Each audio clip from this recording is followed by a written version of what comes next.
asalaamu calaykum waraxmatullaahi wabarakaatu asxaabta ku xiran janalka marka la soo dhawaadaha aad iyo aad mahadsantihiin maanta waa arbaco shanta bisha saddexaad ee maaj sanadka 2025 muuqaalkan waxaan rabaa inaan idinkula wadaago khudbadii State of the Union oo xalay Trump uu ka horjeediyay Congress-ka Mareykanka oo dhinacyo fara badan uu uga hadlay ayaan rabaa qodobadii ugu muhiimsanaa inaan ka soo qaato iyo maxkamadda sare oo maanta maamulka Trump ku amartay gargaarkii wadamada dibadda la siin jiray ilaa iyo lacag 2 bilyan ah in uu fasaxo waa shaqooyin horey loo qabtay oo dadkaasi ay lacagtooda lahaayeen oo uu ku xukumay maxkamadda sare ay maanta Trump ku xukumtay soo dhawaada khudbadda la yiraahdo State of the Union oo madaxweynuhu uu ka horjeediyo Congress-ka oo midaysan labada aqal ayaa xalay u jeediyay Trump khudbad aad u dheer ayay ahayd waxay qaadatay ku dhawaad 1 saac iyo 40 daqiiqo waxaan ognahay xisbiga ka soo horjeeda markasta madaxweynaha marka uu la hadlayo Congress-ka calaamado ayay soo qaataan waa ku qayliyaan marka la sacbinayo ma sacbiyaan marka xalay xubnaha dimuqraadiga waxa ay muujinayeen sida ay uga xun yihiin qaabka Trump iyo dawladdiisa ay wax ku wado waxayna soo qaateen boorar kala duwan oo ay ku qornayd Elon Musk wax buu xadayaa hala badbaadiyo Medicaid hala ilaaliyo veteranska been ayaad sheegaysaa oo Trump hadaladiisa ay ula jeedeen sidoo kalena dhar casaan ah ama gaduud ah ayay soo qaateen iyadoo sidoo kalena calaamado ay ka mid yihiin this is not normal iyo waxyaabo noocaas la mid ah qaar ka mid ah xubnaha waxa la arkaya xitaa tayga ka soo dhigtay calanka Ukraine maadaama gargaarkii Ukraine la siin jiray uu Trump joojiyay marka khudbadda Trump waxa uu uga hadlay qodobo dhowr ah iyadoo dhinaca dimuqraadiyiintana waxa jirto qof u jawaabo oo isaguna khudbad kooban jeediya senatarka dhawaan laga soo doortay gobolka Michigan oo la yiraahdo Elise Slotnick ayaa iyaduna khudbad 10 daqiiqo oo dhinaca Trump tiis uga soo horjeeday dhinaca dimuqraadiyiinta oo jawaab celina jeedisay marka Trump waxa uu khudbadiisa uga hadlay dhinacyo dhowr ah oo arrimaha xadka masaafurinta canshuurta uu ku soo rogay Mexico iyo Canada iyo Shiinaha dib u magacaabistii sidoo kalena Gulf of America uu ku bedelay markii hore Gulf of Mexico ahaa la soo wareegista kanaalka Panama arrimaha Greenland dagaalka Ukraine iyo Ruushka iyo sheegay in hadda Zelensky uu la soo hadlay diyaar u yahay inuu heshiis saxiixo dagaalka ka socda bariga dhexe waxyaabaha gudaha Mareykanka dhaqaalaha sicir bararka waxyaabahaas oo idil ayaa Trump uu ka hadlay marka isagoo ka hadlayay la dagaalista dhinaca sicir bararka ka jira wadanka ayaa waxa uu sheegay in uu abuuray waaxda la yiraahdo Department of Government Efficiency oo Elon Musk uu madax ka yahay waxa uu sheegay ilaa hadda lacag fara badan oo dawladdu bilaan micno darro ay u bixinaysay inay badbaadiyeen oo social security ay ka mid tahay Trump waxa uu yiri dad 100 sano 150 sano 130 sano 160 sano ilaa iyo 300 sano inta dawladda Mareykanka ay jirta ka badan dad jiro ayaa lacagaha social security ka qaadanaya waa sida uu sheegay marka waxa uu sheegay in uu aad ugu amaanayo Elon Musk hawsha uu hayo marka Trump oo arrimahaasi ka hadlayana waxa uu yiri To further combat inflation, we will not only be reducing the cost of energy, but we'll be ending the flagrant waste of taxpayer dollars.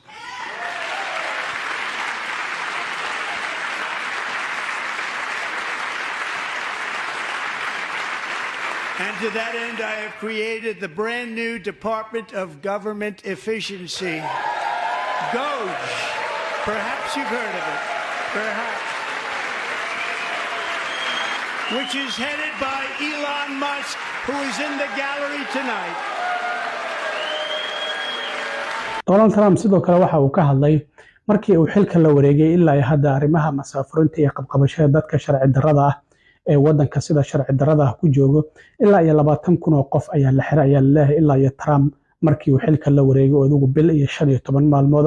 43,000 ayaa hadda xiran marka la barbar dhigo sidoo kalena xuduudda dadka isku dayeen inay xadka ka soo galaan marka la barbar dhigo 3 sano ee la soo dhaafay bisha February oo 100,000 ay ka badnaayeen hadda bishii February ee dhamaatay 8,326 qof ayaa isku dayday inay xuduudda soo galaan dib ayaana loo celiyay sida Trump uu ku soo qoray bartiisa sidoo kale True Social waxana uu sheegay in sidoo kalena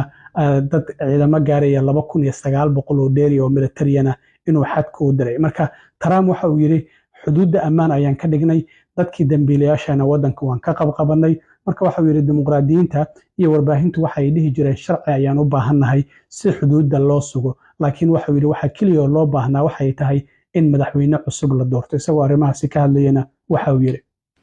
Since taking office, my administration has launched the most sweeping border and immigration crackdown in American history, and we quickly achieved the lowest numbers of illegal border crossers ever recorded. Thank you. The media and our friends in the Democrat Party kept saying we needed new legislation, we must have legislation to secure the border. But it turned out that all we really needed was a new president.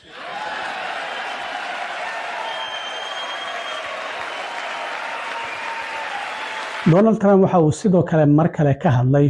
arrinta iskuulada oo caruurta lagu bedelay jinsigooda. Waxa uu sheegay in uu u aqoonsaday labada jinsi ee waddanka loo aqoonsan yahay inay yihiin rag iyo dumar oo wax ka dhaxeeya aysan jirin. waxana uu sheegay in uu saxiixay wareegto ah in ciyaaraha dumarka aysan rag ciyaan karin waa dadka isbedelo oo transgenderka isagoo sheegay in iskuulkii lagu arko isagoo arrintaasi sameynaya in dowladda federaalku aysan wax lacag ah siin doonin. Trump oo arrimahaasi ka hadlayana mar kale waxa uu yiri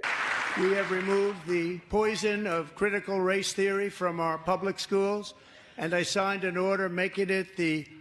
official policy of the United States government that there are only two genders, male and female. From now on, schools will kick the men off the girls' team or they will lose all federal funding. markii ay khudbadu bilaabatay waxaa jiray xildhibaan dimuqraadi ah oo laga saaray aqalka Congress-ka halka khudbada uu ka jeedinayo Trump markii uu istaagay isla markaana uu ku qayliyay Trump. xildhibaankaasi waxa la yiraahdaa Al Green waxa laga soo doortaa Texas waxaana amray in laga saaro goobta Trump khudbada uu ka jeedinayo afayeenka aqalka wakiilada ee Congress-ka Mareykanka Mike Johnson. sidoo kale waxa arkay Ilhan Omar oo iyadoo aamusan fadhisa kalfadhiga isla markaana aan hadlaynin xubnaha dimuqraadiyiintu waa ay ku qaylinayeen mararka qaar waa ku orinayeen iyagoo inta badan aan sacbinaynin oo fadhiyay oo aamusnaa mar inta Trump khudbada uu jeedinayay. dhinaca kale maxkamadda sare ayaa maanta waxay ku amartay maamulka Trump inuu fasaxo lacag $2 bilyan ah oo gargaarkii Mareykanku uu siin jiray wadamada dibadda oo Trump joojiyay markii uu xilka la wareegay. waxaana maxkamadda sare ay sheegtay in hay'adda USAID shaqooyin horey loo qabtay oo dadkaasi lacagtooda ay u baahnaayeen in la siiyo in maamulka Trump uu joojiyay markana waxa lagu amray in arrintaasi oo lacagtaasi uu fasaxo maamulka Trump. horey ayaa garsoore kale oo Amir Cali la yiraahdo 26 bishii February ay go'aankaas soo saartay Trump maxkamadda sare ayuu u gudbiyay marka maxkamadda sarena waa ay ka diiday. Trump waxa la saftay 4 garsoore maxkamadda 9 garsoore ayaa fariisata waxaana garsooreyaashaasi ay kala yihiin Trump la saftay Samuel Alito, Clarence Thomas, Neil Gorsuch iyo Brett Kavanaugh. halka sidoo kalena 5 kalena ay yiraahdeen waa in dawladdu ay fasaxdaa lacagtaasi gargaarka ajnabiga ah isla markaana lacagtaasi $2 bilyan gaaraysa dadkii loogu talagalay in la gaarsiiyo. marka Trump waxa laga yaabaa hadana mar kale arrintaasi raacfaan degdeg ah inay ka qaataan wayna arki doonaa sidoo kalena halka arrintaasi ay ku dhamaato. aad iyo aad u mahadsantiin asxaabta intaan mar kale kulmi doono saaxiibkiin cilmi waro idin la sida iyo nabadgelyo.